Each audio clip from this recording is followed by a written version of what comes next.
এই পৃথিবীটা যেন এক আশ্চর্য ক্যানভাস, যেখানে প্রকৃতির রং আর রূপে আঁকা আছে অসংখ্য সুন্দর জায়গা। চলুন আজ আমরা হারিয়ে যাই তেমনই তিনটি মনোমুগ্ধকর স্থানে, যেখানে প্রতিটি মুহূর্ত যেন এক স্বপ্ন। নাম্বার 1, মালদ্বীপ। অসাধারণ প্রাকৃতিক সৌন্দর্য মণ্ডিত দেশ মালদ্বীপ। পর্যটনের জন্য এই দেশটি সারা বিশ্বে সুপরিচিত। সুন্দর দ্বীপ, মনোমুগ্ধকর সৈকত ও 5 তারকার রিসোর্ট থাকায় দেশটি বিলাসবহুলভাবে ছুটি কাটানোর জন্য আদর্শ।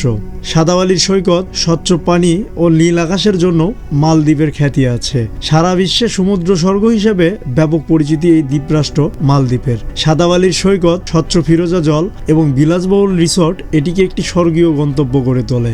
Number 2, Switzerland. অনেকেই বলে থাকেন ইউরোপের দেশগুলোর মধ্যে সুইজারল্যান্ড সবচেয়ে সুন্দর। পাহাড়, পর্বত, লেক, ভ্যালি এবং অ্যালপাইন বনাঞ্চল ঘেরা এই দেশটি প্রাকৃতিক সৌন্দর্যের আধার। সুইজারল্যান্ডকে বলা হয় ক্ষুদ্র পর্বতময় দেশ। ইউরোপের বিখ্যাত অবলস পর্বতমালা দেশটির সৌন্দর্যের নতুন মাত্রা যোগ করেছে। সুইজারল্যান্ডে প্রায় 1500 লেক রয়েছে।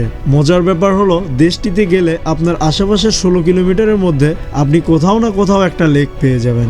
200-রও বেশি পর্বত শৃঙ্গ, দিগন্ত বিস্তৃত ঢেউ খেলানো ফসলের ক্ষেত, ছবির মতো মাঠঘাট, এই সব যেন স্বর্গীয় অনুভূতি। নাম্বার 3, গ্র্যান্ড ক্যানিয়ন, মার্কিন যুক্তরাষ্ট্র। গ্র্যান্ড ক্যানিয়ন প্রকৃতির যেন এক অনন্য বিস্ময়।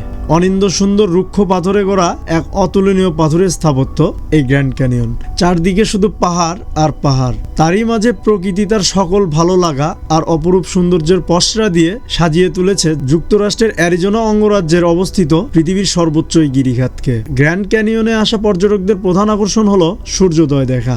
Grand Canyon, Antelope Canyon, Zion National Park, Death Valley, Badwater এসব কালের সাক্ষী স্থানগুলো প্রাকৃতিক নিদর্শন হিসাবে ভ্রমণ পিপাসুদের স্বাগত জানায়। এছাড়া কলোরাডো নদীতে নৌকা ভ্রমণের মধ্য দিয়ে চারপাশের প্রকৃতি অপরূপ সৌন্দর্য উপভোগ করার সুযোগ রয়েছে পর্যটকদের। সন্ধ্যা হলে এখানকার রাস্তাঘাট বেশ নির্জন হয়ে ওঠে। বিকেল বেলায় এর সৌন্দর্য বেড়ে যায় কয়েক গুণ। আর রাতে গ্র্যান্ড ক্যানিয়ন এলাকাটি এক অপরূপ মায়াময় আবেশে ছড়িয়ে দেয় তার চারপাশ। তো বন্ধুরা, এই পর্যন্তই ছিল আজকের আয়োজন। ভিডিওটি আপনাদের কেমন লেগেছে অবশ্যই কমেন্টে জানাবেন। আর ভিডিওটি যদি ভালো লেগে থাকে অবশ্যই লাইক এবং সাবস্ক্রাইব করে দিবেন। আজকের মতো এই পর্যন্তই। আবার আমাদের গল্প হবে পরবর্তী কোনো ভিডিওতে।